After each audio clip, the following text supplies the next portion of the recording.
Hey everyone, Mr. Scullin here, back at it, lesson 8 in unit 6, and today we are going to be doing one thing and one thing only, and we're going to focus on the law of cosines. So in lesson 7, you remember we did the law of sines, and today we're going to be doing the law of cosines, and that's where it's going to end. We're not going to do any more laws. I think lesson 8, in fact, is our very last lesson of the unit. We're going to be doing two things within the law of cosines. We're going to be finding side lengths, and we're also going to be finding angle measures. Recall with angle measures, since we're doing law of cosines today, we're going to be using inverse cos to find those angle measures. It's always a good reminder of that. And again, this is review of geo. You actually did this in your geometry class. I teach geometry, so I know for a fact that is the case. Now, we're going to jump right into it. And the first thing I have is a challenge question for you. So it says find the measure of angle n. N would be right here. Remember that, a good reminder too, if this is n, then you know 12 is little n. If this is big M, the angle M, that this is little m. And L, 10 would be L. Just to review, make sure you know that the vertices have capital letters. The opposite side, it goes with that angle, and that is the lowercase letter. And this one says find the measure of angle n. And it says right now this is impossible, but not for long. And the reason it's not for long is because we're going to use the law of cosines. Okay, so let's just jump right into it. Now, if you remember back in lesson 7 where I showed you the proof for the law of sines, I'm not going to do that. I have the proof for you. I think it's a little bit more involved, but you can see I kind of start out the same way. You draw in an altitude, and you take the side length and you create some distances and with variables. So b, if this whole thing is b or b, this would be b minus x because that's x, and you create Pythagorean theorem, and then you do some substitution and then some cosine stuff of opposite over or adjacent over hypotenuse, which you can see here because here's c, and we do some substitution in here. If you're interested in seeing the proof, I can show this to you in class, have some more time. Here's what you need to know. All three of these represent the law of cosine. Okay? Now, I'll put 1, 2, and 3. What I want you to notice that is if we have the cos of c, c is always the side. This is a little c, so that's the side. So this is side squared equals side squared plus side squared minus 2 side of A, side of B, times the cos of angle C. All right? So if our focus is on like angle B, then little b needs to be out in front to start the law of cosine. If we're talking about angle A, then little a needs to be out in front, so that's important. Now, you don't have to memorize all three of these. Basically what's happening here is this. The side you want to find, if that's the case, or the angle you want to find, go together. All right, first and last. The other two sides and the other two sides are what gets squared here and here. This 2, you'll notice, is always a 2. That's just kind of part of the proof that if I went through, I'll show you that it's always going to be a 2. So that 2 is never going to change. But remember, lowercase letter represents the side. So this is side A, side B. That's angle C, angle B, angle A. So let's just put it into practice here and see how this works. So law of cosines here is what we're going to be using, and we're finding angle n. So if we're finding angle n, this is the first problem on the page. If we're finding angle n, then we know that 12 is little n. And if 12 is little n, that's how we're going to start this out. So I'm going to write out the equation first. So this would be little n equals little m squared plus 10 squared, or n squared, or excuse me, L squared,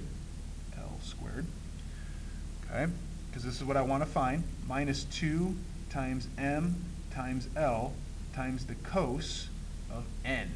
So you can see I kind of followed the same logic as I did right above. I want to find angle n in this case, so little n's got to start it out. And then the other two sides just go in here. Okay, so let's plug in some numbers. Let's substitute in some values and go from there. So I got 12 squared equals 8 squared plus 10 squared minus 2 times 8 times 10 times the cos Now, we got to do some calculating here. 12 squared is 144. 64, 100. That's going to be minus, let's see, 80 is going to be 160 times the cos of n. Now, a lot of kids struggle with this because they screw up the calculator work. So I'll show you where they go wrong. My geometry kids really struggle with this. So you're solving for n. You're trying to get this cos of n by itself. So what do you do first here? A lot of kids, when they do this wrong, will subtract 164 minus 160. But remember that there's a time sign right there. So this negative 160 is really with that. So the first thing you have to do is minus 164 from both sides. Okay, and when you do that, 144 minus 164, you get negative 20 equals negative 160 times the cos of n. Then you would divide by negative 160, okay, and you basically get 0.125 equals the cos of n. Now remember, how do you solve for cos of n, or degree? You want an angle measure. So the way you get rid of cos is cos inverse. So you're going to cos inverse both sides. Those cross out. You're left with n degrees. And then we got to go second cos of 0.125. And that's going to give me 82.8 degrees. So 82.8 degrees is n. All right? Okay, flip it over here. You got to find the value of b. So you need to find b. So if you want to find b, that's what you start with, right? B squared, because that's always what you start with, what you want. And you know 26 is going to be at the end of this. So it's b squared equals 26, just the other two sides, 26 and 18. Minus 2 times 26 times 18, those just repeat themselves, times the cos of 26. Now I'll tell you right now, to find the sides is a lot easier than to find an angle. So we started off with the hardest one first. But we just got to make sure of our calculator work here. So I'm going to go 26 squared plus 18 squared. That's 1,000. Minus, I'm going to go, now this is all multiplication, times, times, times. And I got the cos of 26, so I'm just going to times all this out. So what I tell students when they're finding the side length, I bracket it off like this. I do this in my calculator, got that number, and now I'm going to keep this minus sign in the middle, and I'm going to times 2 times 26 times 18 times the cos 26, hit equals. Now, that gives me this big old number, 8841.27. I'm gonna leave it in my calculator because I want an exact answer. So I'm gonna go 1,000, 1, 2, 3, minus second answer, and I get b squared equals this big old mess, 158 point whatever.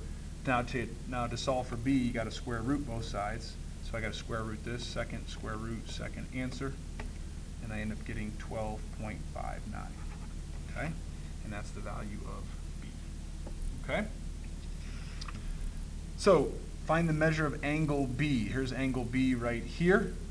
This is a tough question. See if you can try it on your own and see what you come up with. All right, so if we're finding b, here's what most people are going to do. They're going to go, okay, 21 squared equals 42 squared, because they have b, here's 21, so that starts it off, plus, what's the problem? We don't have the other side, right? So we can't necessarily do law of sines like we did in the first question. What we're going to do here is I'm going to use the law of, I could use law of cosines, I could use something else to find this b. So here's what I'm going to do. I'm going to go, let's see here, no, what did I want to do? Let's see, sine of, can I use law of sines here? Sine of 39 over x equals the sine of, nope, can't do that. What did I want to do here? I wanted to do,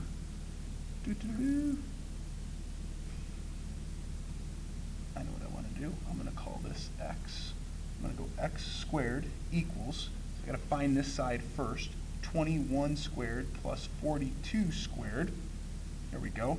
Minus 2 times 21 times 42 times the cos of 39. So even tripped me up there for a second. I thought this was the one. I had another problem on here that I was going to, I don't think this is the back one. Should I have a 4 on here? Nope, I took it off. All right, so I basically just crossed myself up because I was thinking it was a different problem. At any rate, sometimes you're not always just going to be able to use the law of cosines right away. You may use law of sines to find something, law of cosines to find the other. But I know the question says find angle B, but I'm going to find x first in order to do what I really want to do. So I'm going to go 21 squared. Again, I'm going to bracket it off here. Okay, so I'm going to have 21 squared plus 42 squared. It's going to give me 2205 minus 2 times 21 times 42 times the cos of 39. Remember, that gives me this big old number.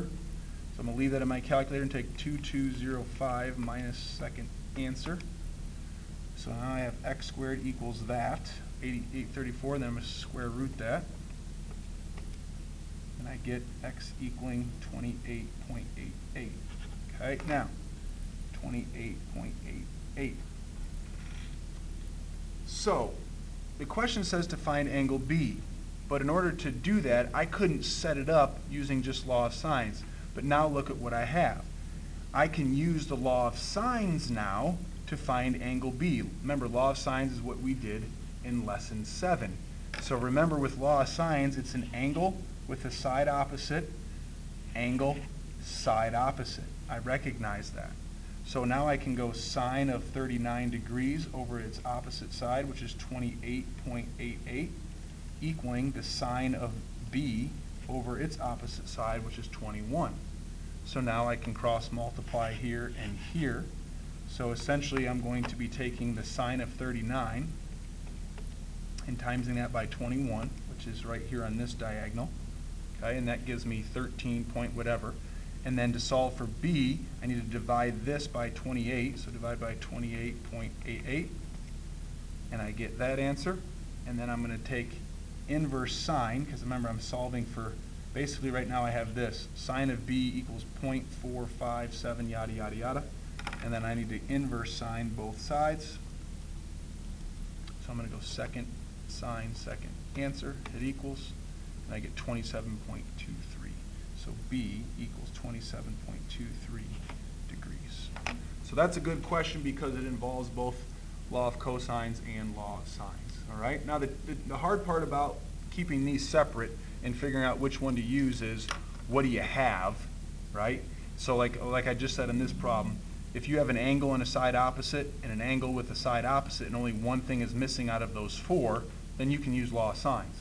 If you have a situation where you have 2 sides given and the side in between, a lot of the times you can use, that's when you're going to use the law of cosines. So I always look for kind of like this triangle to use law of cosines. I look for an angle with 2 sides in between. That usually allows you to use law of cosine. You'll get a little bit of a rhythm when you do this, but again, if you have questions while you're working in class, let me know.